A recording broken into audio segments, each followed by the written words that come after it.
Hello viewers, আসসালামু আলাইকুম। আফরোজার শখের রান্নাঘরে সবাইকে স্বাগতম।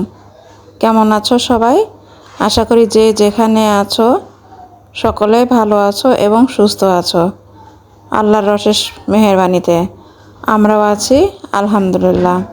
তো ভিউয়ার্স, আজকে আমি করেছি মসুরের ডাল দিয়ে পটল ভুনা। তো চলো এই মসুরের ডাল দিয়ে পটল ভুনাটা আমি কিভাবে করেছি। এই রান্নাটা রুটি, পরোটা, ভাত দিয়ে খাওয়া যায়।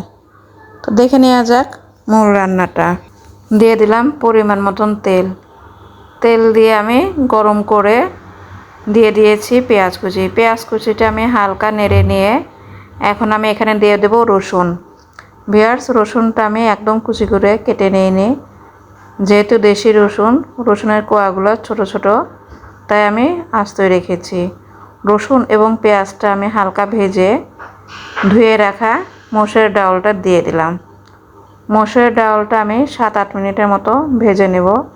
আর এই ভাজার মাঝে মাঝে আমি মশলাগুলো দিয়ে দেব। আমি দিয়েছি আস্ত রসুনের কোয়া, সেই জন্য এখানে সামান্য রসুন পেস্ট দিয়েছি, খুবই অল্প। দিয়ে দিলাম জিরার গুঁড়া, ধনিয়ার গুঁড়া, হলুদের গুঁড়া দিয়ে আমি পেঁয়াজ, রসুন এবং ডাউলটা দিয়ে খুব ভালোভাবে ভেজে নিয়ে দিয়ে দিব এখানে কালারের জন্য মরিচের গুঁড়া। মরিচের গুঁড়াটা আমি খুবই অল্প দিয়েছি, যেহেতু এখানে আমি কাঁচামরিচটাও ব্যবহার করব। তো এইভাবে আমি মসুরের ডাউলটা ভালোভাবে কষিয়ে নিয়ে দিয়ে দেব কেটে ধুয়ে রাখা পটল।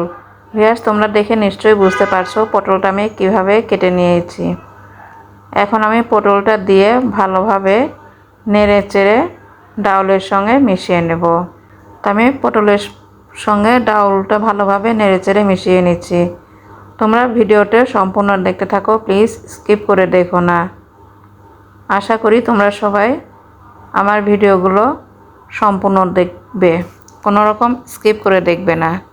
দিয়ে দিলাম সামান্য পানি, এই 2 টেবিল চামচের মতন পানি দিয়ে আমি এটাকে ঢেকে দিব। ভিউয়ার্স, জালটা কিন্তু এই পর্যায়ে লো ফ্লেমে আছে।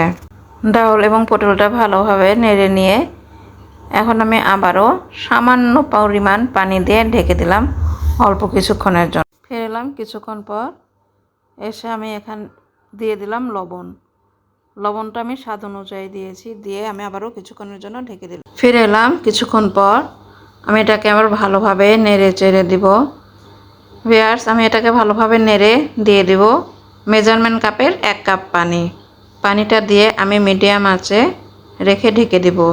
দিয়ে দিলাম এর মধ্যে 4-5টা কাঁচামরিচ। ফিরে এলাম কিছুক্ষণ পর, আমি এটাকে আবারও ভালোভাবে নেড়ে চেড়ে ঢেকে দিব। যেহেতু ডাউল সেদ্ধ হতে একটু সময় লাগে, সেই জন্য আমি এটা ঢেকেই রান্নাটা করব। আমি আবারও ঢেকে দিলাম কিছুক্ষণের জন্য।